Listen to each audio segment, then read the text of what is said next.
So finally আজকের লুকটা হবে দেশি ট্র্যাডিশনাল। অফিস যেতে অনেক দেরি হচ্ছিল, তা সত্ত্বেও আমি ধীরে সুস্থে আস্তে আস্তে ভাবে ভিডিওটা বানিয়েছি। জামাটা অনেক পুরনো জামা, তা সত্ত্বেও পরেছি, ভালোই লাগে।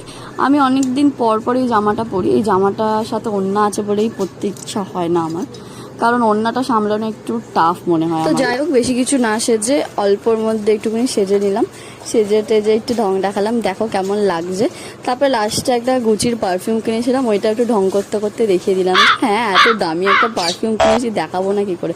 দেখো ওড়নাটা শুধু দেখো নিচে কেমন গড়াগড়ি খাচ্ছে, দেখতে পাচ্ছ তো? এই জন্য বিরক্ত লাগে আমার। দেখো পারফিউমটা দেখছো, গুচির পারফিউম। আমি অনেক বড় লোক মানুষ, আরও ফাজলাম মেরে লাভ নেই। তো আমাকে কেমন লাগছে সেটা জানিও। আমি অনেকদিন পরেই ড্রেসটা পরেছি আর ট্র্যাডিশনাল লুক। যাই হোক, কেমন লাগছে জানিও, আর আমার চ্যানেলটাকে সাবস্ক্রাইব করতে ভুলবে না। আমাকে যদি ভালো লাগে সেটাও জানিও। তো থ্যাঙ্কস ফর ওয়াচিং, টাটা।